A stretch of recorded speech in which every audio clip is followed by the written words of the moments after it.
Mr. Hardie, a very good morning to you. Well, good morning, and thanks for making time for us today. Thank you. It's a pleasure to have you on air. So, another election, a snap election, and we are just 3 weeks away from the voting day. How is your campaign going? What would you like to share about the campaign?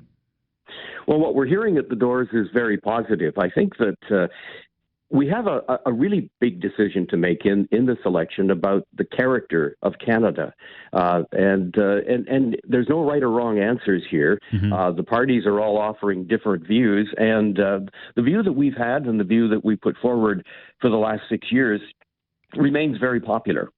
Mm-hmm. But especially with the home affordability situation, all parties, this has become an issue which everyone's talking about. All parties have their own plans to tackle housing affordability. How would this really be implemented? Because isn't supply and the type of housing that gets built, that's a municipal jurisdiction. So how can federal government really influence all that decision making? Well, part of it, of course, is that active ingredient that federal governments bring to the table, which is money. Mm-hmm. We have helped Surrey with millions of dollars to build affordable housing, but there's also some policy issues as well.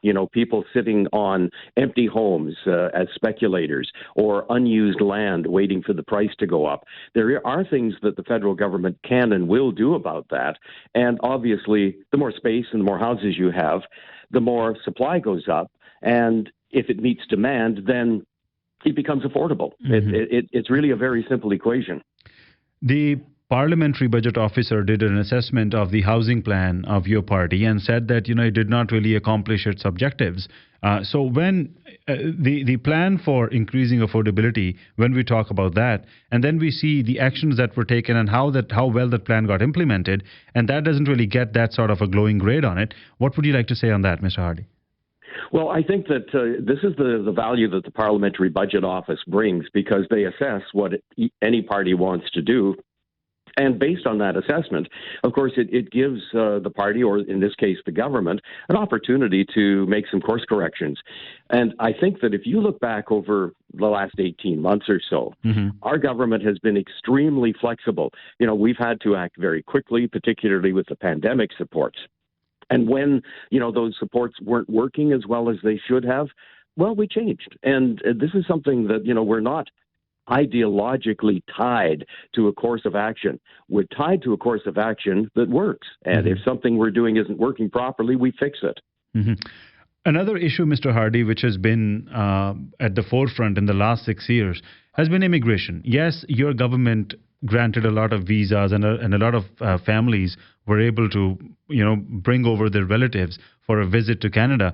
But also we know that a lot of fraud has been perpetrated in the last 6 years, especially in the name of all the LMIA and the work visas and the work permits.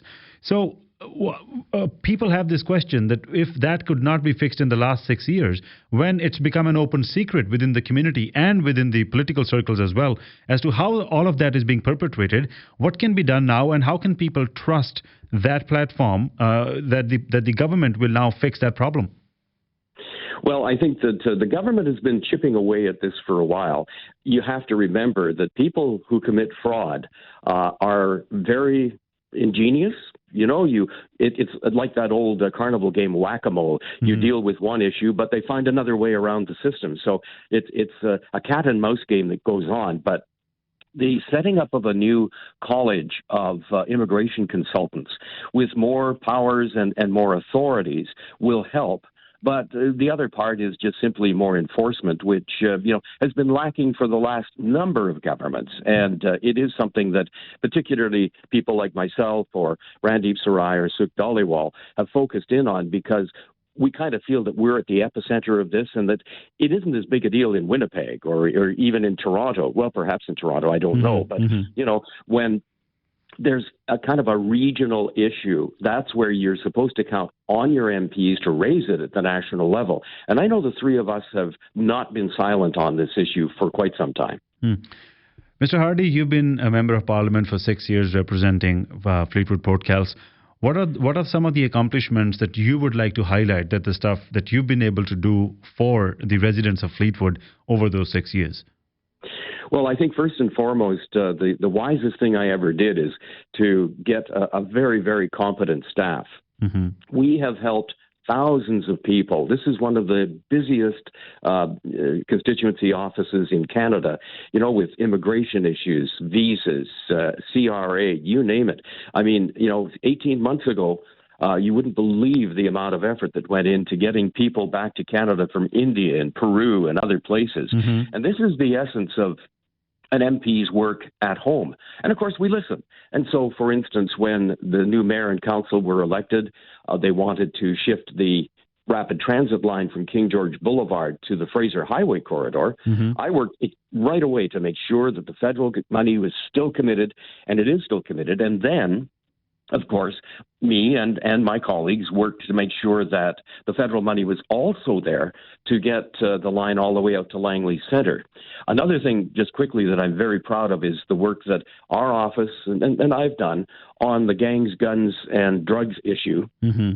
With the SAFE program that, we have brought money specifically into Surrey to create a program that the whole country is watching right now. And I think that there's a lot of people here at home that can be really, really proud of how that's worked. What's your vision for your riding going forward? What is it that you would like to accomplish specifically for Fleetwood should you win this election? Well, first, I want to deal with hate. I mean, we had that issue at Aspen Park a few weeks ago, and we really need to get to the bottom of this. And this takes a community-wide discussion that I intend to have. The other thing is to continue the progress that we have made on drugs, guns, and gangs. And there are some very deep fundamental questions we have to ask ourselves after how many decades of trying to enforce our way out of this problem, and it hasn't worked. There are other things that we need to talk about.